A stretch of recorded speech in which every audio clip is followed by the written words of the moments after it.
নমস্কার বন্ধুরা, স্বাগত জানাই আবার আমার একটা নতুন ভ্লগ ভিডিওতে। কেমন আছেন আপনারা? আশা করছি ভালো আছেন। আমি কিন্তু খুব ভালো আছি, সেটা অবশ্যই আপনাদের ভালোবাসায়। তো সকালবেলা দেখুন, এখানে কিন্তু আমি স্নান করব, মানে উঠে পড়েই স্নান করব, কারণ মন্দিরে যাব। এখানে তো পুজো হচ্ছে জানেনই, পুজোর জন্যই এসেছি বাপের বাড়ি। তো তার জন্যই সকালবেলা উঠে কী করছি বলুন তো, এখন স্নান করে নিই তাড়াতাড়ি আর কি, উঠেই স্নান।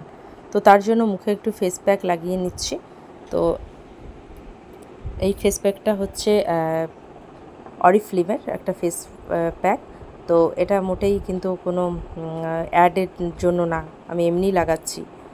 তো তারপরে স্নানটার আমার অলরেডি হয়ে গেছে। হওয়ার পরে এখানে মাথা আঁচড়ে নিচ্ছি, মাথা আঁচড়ে একটু সিঁদুর পরে নেব।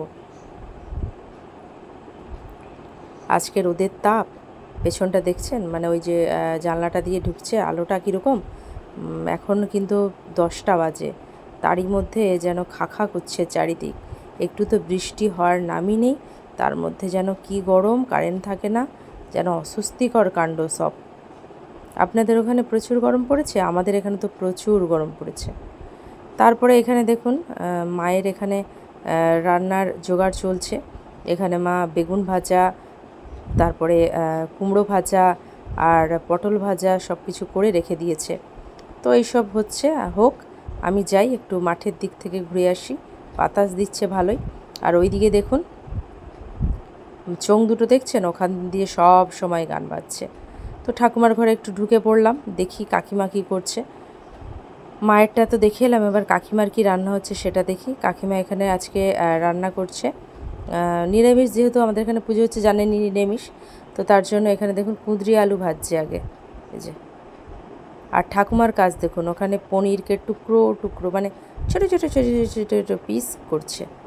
ওই পনির আর আলু দিয়ে একটা পোস্ত মতন হবে আর কি, আলুগুলোও সেভাবে কাটা। তো ঠাকুমাদের ঘরে ঘুরে টুরে এসে এখানে দেখি এতগুলো আম, এই দেখুন সবগুলো একসাথে পেকে গেছে। আম আমার ভীষণ প্রিয়, তো তার একটু গন্ধটাও আমি শুঁঙে নিলাম আর কি।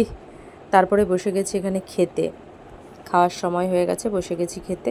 তো ভাত খাচ্ছি, ওই যে পটল, তারপরে বেগুন, কুমড়ো, তারপরে গোল গোল করে রাঙা আলু, সব তো ভাজা ছিল দেখলেনি, ওই ভাজা আর এঁচোড় আলুর একটা ঝোল আর কি, মাখা মাখা তরকারি, আর কিছু না। আজকে এটাই ছিল মেনু, ঠিক আছে। আর ছিল পাকা আম। ছেলে যেহেতু মানে পড়া ছিল বাড়িতে, ছেলে চলে গেছে, তো তার জন্য আমাদের আজকে আর ভাজাভুজি, মানে আরও এক্সট্রা ভাজাভুজি পাঁপড় টাপড় ভাজতে হতো ছেলে থাকলে, তো সেগুলো আর করতে হয়নি। মোটামুটি আমরা এই দিয়েই ভাত খেয়ে নিচ্ছি। আমার এঁচোড়ের তরকারি মায়ের হাতের ভীষণ ভালো লাগে, নিজে বানালে অত ভালো লাগে না, সত্যি কথা বলতে। মায়ের হাতের এঁচোড়ের তরকারি আমার দুর্ধর্ষ ভালো লাগে। তো এখানে দেখুন এক গাদা আম কেটে রেখেছে মা, চলুন আমটা খেয়ে নিই। তো ভিডিওটা আজকে এতটা পর্যন্তই, দেখা হবে আবার অন্য কোনো দিন অন্য আরেকটা ভিডিওর সাথে।